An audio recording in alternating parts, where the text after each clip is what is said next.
Good morning, class 6. Dear students, welcome back in your computer online class. And as you all know that your chapter number 1 will be started. And dear students, in first live class, we will discuss on your chapter number 1, computational thinking. तो जैसा कि आपने सबसे पहले जो हम लोगों ने लाइव क्लास करी थी, तो लाइव क्लास में हम लोगों ने कंप्यूटेशनल थिंकिंग के जो टॉपिक्स हैं उस पर हम लोगों ने डिस्कस किया और कंप्यूटेशनल थिंकिंग के बारे में जाना.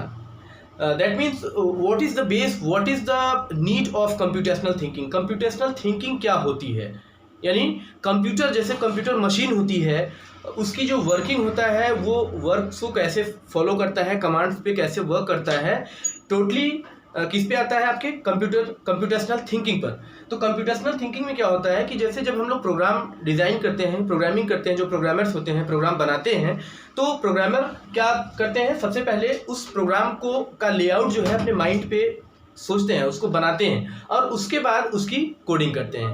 तो यहाँ कंप्यूटेशनल थिंकिंग में भी हम लोगों को क्या करना है, सोचना है, जानना है कि कंप्यूटर जो है वो कैसे सोचता है, उसकी वर्किंग क्या होती है और वो कैसे वर्क करता है और उसकी क्राइटेरिया क्या होता है.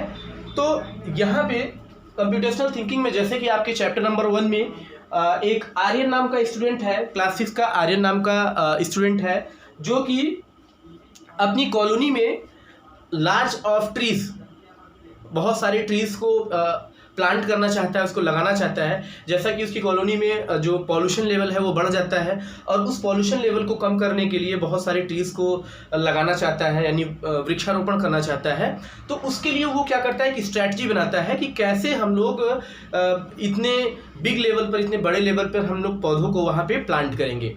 तो उसने क्या किया, उसने एक स्ट्रैटेजी बनाई, उसने स्ट्रैटेजी क्रिएट किया कि हमें कैसे पौधे लगाना है. तो उसने क्या किया, अपने कॉलोनी में सबसे पहले उन लोगों को उसने पॉइंट आउट किया कि जो उसको पैसे से उसकी हेल्प, मनी से उसकी हेल्प कर सकते हैं. क्यों? क्योंकि जब भी आप कोई पहला वर्क शुरू करना चाहेंगे, कोई भी वर्क करना चाहेंगे, तो सबसे पहले आपको मैन पावर और मनी की ज़रूरत पड़ेगी. तो मैन पावर यानी दैट मीन्स वहाँ के लोगों को उसने क्या किया, पॉइंट आउट किया. फिर उसके बाद उनसे उसने पैसे इकट्ठे करवाए. पैसे इकट्ठे करने के बाद उसने एक एरिया, एक लैंड की छोटा सा पार्ट लिया जहाँ पे वो क्या करे, पौधों की नर्सरी लगा सके. तो उसने इस तरह से अपनी वर्किंग करी, पौधों की नर्सरी तैयार करवाई. फिर एक अपना पूरा टीम बनाया और टीम बनाने के बाद पूरी कॉलोनी के चारों तरफ उसने क्या किया, पेड़ पौधों का वृक्षारोपण किया और धीरे धीरे जो पॉल्यूशन लेवल था वो क्या हुआ, एंड हुआ. तो इस तरह से उसने स्ट्रैटेजी बनाई. This is a computational thinking. जब भी आप कोई वर्क करने जाते हैं तो उसके लिए एक स्ट्रैटेजी बनाते हैं, तो यही आपका क्या होता है, कंप्यूटेशनल थिंकिंग होती है. ओके, तो अब यहाँ पे टॉपिक आता है कि व्हाट इज़ कंप्यूटेशनल थिंकिंग. जैसे कि लास्ट लाइव क्लास में हमने आपको कंप्यूटेशनल थिंकिंग के बारे में हमने बताया था. तो कंप्यूटेशनल थिंकिंग क्या होती है? Computational thinking is a thought process that teaches us how to solve complex real world problem in such a way that a human or a computer can effectively carry these out. यानी computational thinking क्या होती है, एक thought process होता है जो कि हमें सिखाता है क्या, कॉम्प्लेक्स जो रियल वर्ल्ड के जो कॉम्प्लेक्स प्रॉब्लम्स होते हैं, जो कठिन प्रॉब्लम्स होते हैं, उनको हम लोग कैसे सॉल्व करें और कैसे उसको हम लोग इफेक्टिवली वहाँ से उन चीज़ों को हम लोग सीखें. तो ये आपका क्या होता है, कंप्यूटेशनल थिंकिंग. अब कंपोनेंट्स होते हैं कंप्यूटेशनल थिंकिंग के, जैसा कि हमने आपको बताया था. सबसे पहला क्या होता है, कंपोनेंट्स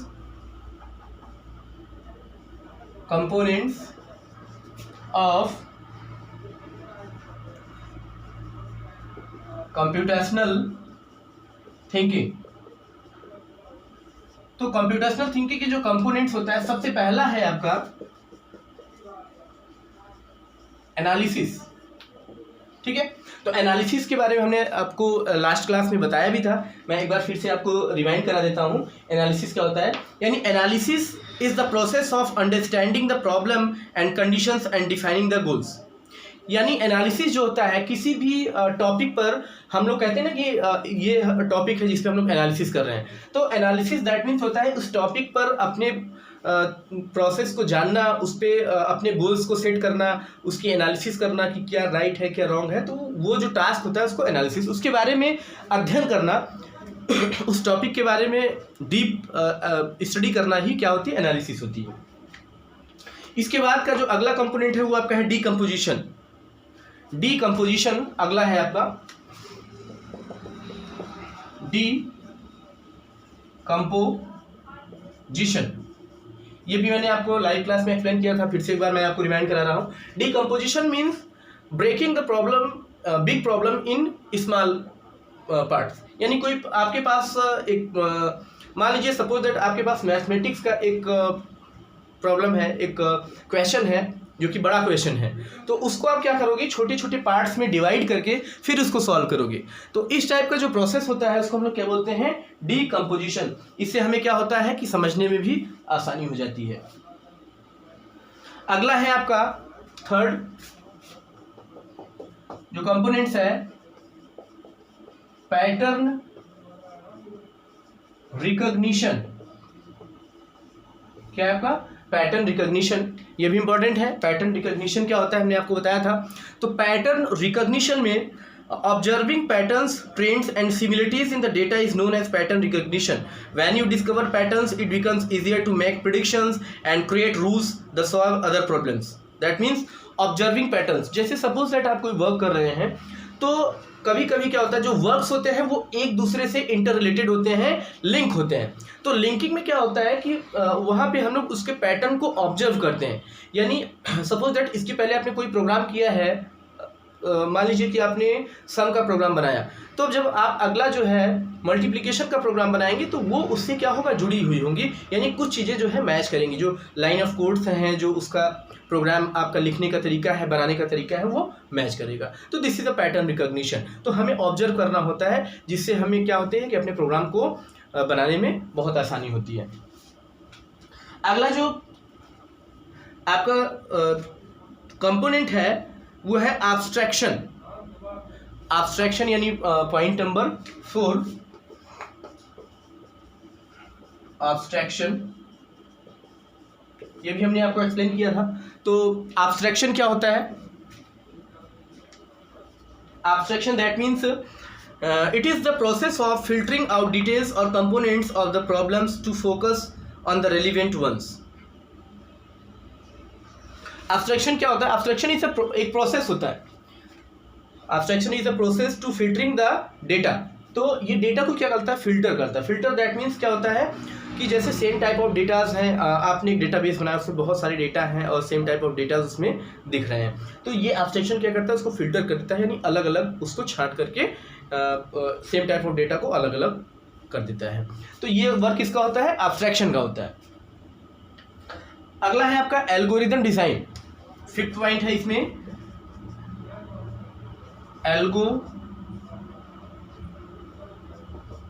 एल्गोरिदम डिजाइन। तो एल्गोरिदम डिजाइन क्या होता है, एल्गोरिदम मैंने आपको बताया था कि this is a graphical representation. यानी किसी भी प्रोग्राम को आप ग्राफिक्स के फॉर्म में लिखते हैं, स्टेप बाय स्टेप प्रोसेस होता है, वो एल्गोरिदम डिजाइन होता है। इसको हम लोग बोल सकते हैं कि it is a process of developing a list of step that we can follow the finish the task.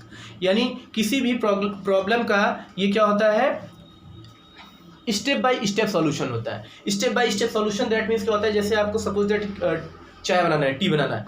अब टी बनाने के लिए आपको कौन कौन से स्टेप फॉलो करने होते हैं। सबसे पहले आप क्या करते हो, एक पतीला लेते हो, उसमें पानी, चीनी और चाय पत्ती डालते हो, फिर गैस ऑन करते हो, फिर उसको रखते हो, फिर दूध ऐड करना है तो मिल्क ऐड करते हो। तो ये जो स्टेप होते हैं, this is what algorithm, this is the step by step process. तो उसको हम लोग क्या बोलते हैं, एल्गोरिदम बोलते हैं। तो ये 5 पॉइंट्स जो हैं ये आपके कंपोनेंट्स हैं कंप्यूटेशनल थिंकिंग के।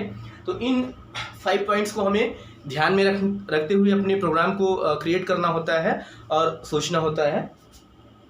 तो आप आगे आइए हम लोग बढ़ेंगे। जैसे कि अभी हम लोगों ने कुछ पॉइंट्स के बारे में पढ़ा, जैसे एनालिसिस आपने पढ़ा, डीकम्पोजिशन आपने पढ़ा, पैटर्न रिकॉग्निशन पढ़ा। तो अब इसको हम लोग थोड़ा सा एक्सप्लेन फॉर्म में जानेंगे कि एक्चुअल में होता क्या है।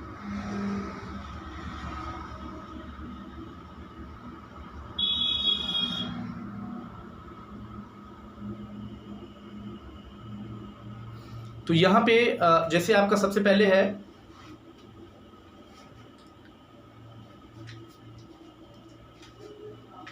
एनालाइजिंग। तो एनालाइजिंग क्या होता है, जैसे कि एनालाइजिंग आर्यन नाम का जो स्टूडेंट था, जैसा कि हमने आपको अभी इसके पहले एक स्टोरी बताई कि आर्यन नाम का एक स्टूडेंट है जो कि ट्रीज का प्लांटेशन करना चाहता है। तो सबसे पहले उसने क्या किया, पहले उसने प्रॉब्लम को एनालाइज किया। तो अगला टॉपिक है क्या आपका, एनालाइजिंग। एनालिसिस हमने आपको भी बताया था। तो एनालाइजिंग में आर्यन नाम का जो स्टूडेंट है उसने पहले क्या किया, इसको एनालाइज किया कि कैसे हम लोग उसको सॉल्व करेंगे। तो Aryan analyses the problem well in advance when a lot of many trees are being cut. He learns or senses that the environment is getting polluted, so he needs to plant more seedlings with the help of more persons around his neighborhood to make a green environment। यानी उसने problem को analyse किया कि बहुत सारे जो हमारे colony के आसपास जो पेड़ पौधे थे वो कट किए जा रहे हैं, जिससे हमारा जो कॉलोनी का एरिया है वो क्या हुआ है, पॉल्यूटेड हो चुका है।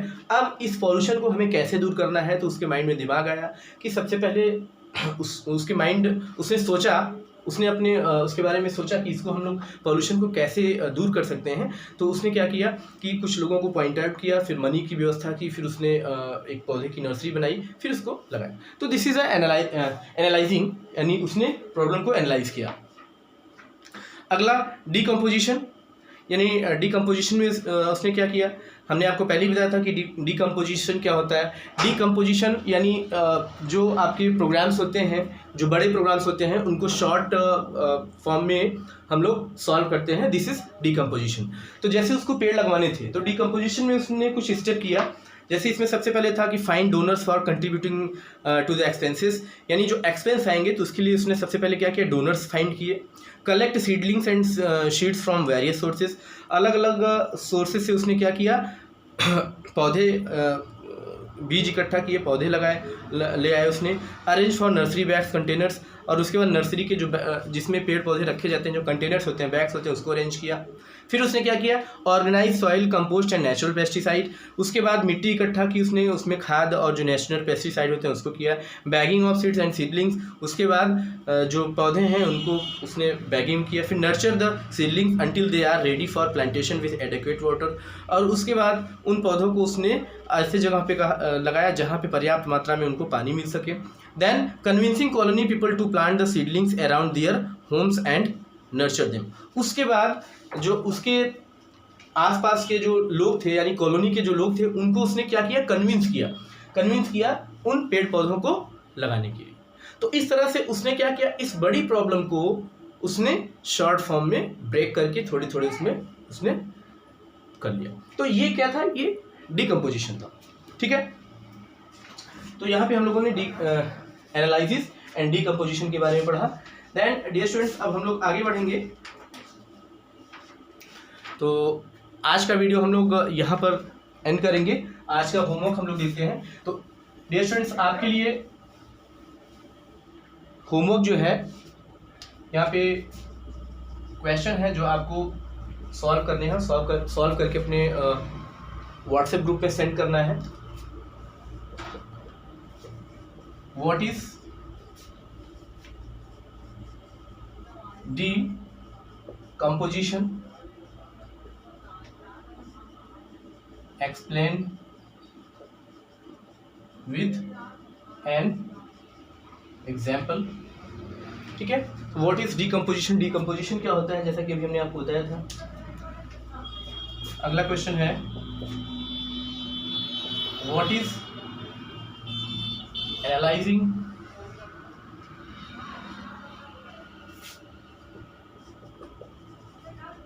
Explain with an example। And अगला क्वेश्चन है, what is computational thinking। तो ये तीन क्वेश्चन आपको सॉल्व कर रहे हैं। what is decomposition, explain with an example, what is analyzing and what is computational thinking। तो डियर स्टूडेंट्स, यहाँ से आज का वीडियो हम लोग एंड करेंगे। Okay, then thank you class.